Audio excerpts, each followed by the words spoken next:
سفر قطعة من العذاب، ثمن كبير. أصعب شي مرقت فيه بحياتك؟ والله أصعب شيء مريت فيه بحياتي الغربة. أنا كنت متغرب وتغربت شي 12 سنة بريت البلد، وراح يعني من غربتي كتير شغلات.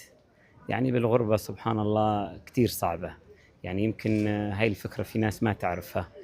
الغربة راح كتير، خسرت مثلا أبي الله يرحمه وأنا بالغربة، خسرت أختي توفت الله يرحمها مرض سرطان، كنت أنا بالغربة. يعني رحت لهنيك يعني مثل ما تقولي بلد مو بلدي، ما بعرف فيها شيء. بس تغربت الظروف، الشيء اللي كان هون الظروف، يعني كنا مثل شب أني إذا بدي أضلني بالبلد يا بدي أروح أعتقل يا بدي أموت. فأنا مو بكيفي رحت لهناك، تعرفي أنا مو بكيفي انجبرت على الروحة.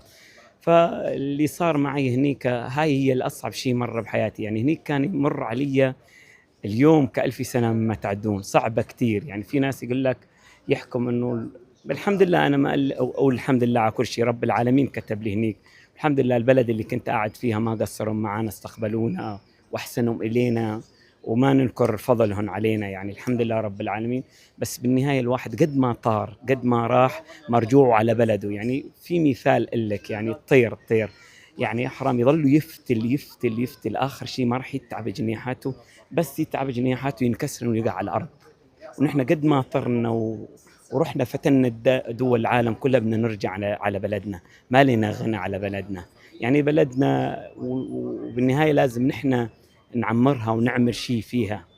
بس نحن سبحان الله نتمنى انه للأحسن، وان شاء الله يا رب للأحسن.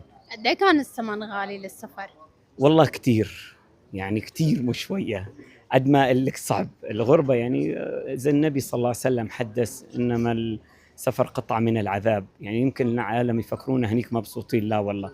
يعني ما في حياة اجتماعيات البلد اللي أنا كنت قاعد فيها. يعني تضلك قاعدة مجبورة بغرفة، يعني تضلك تفكري. يعني أنا هذا شعري أبيض، أنا رحت شعري أسود. يعني في غيري يا حرام شباب صلعت، في غيري شباب انهمت كتير. يعني قاعدين هنيك يا حرام، بس عم يدفع من ثمن كبير. بس شو بدي يساوي الواحد؟ نحن بالنهاية قاعدين مشان تحسين دخل مادة بس، مو أكتر. يعني لأنه ظروف الوضع صعب يعني بهالبلد. إن شاء الله نتمنى تصير للأحسن.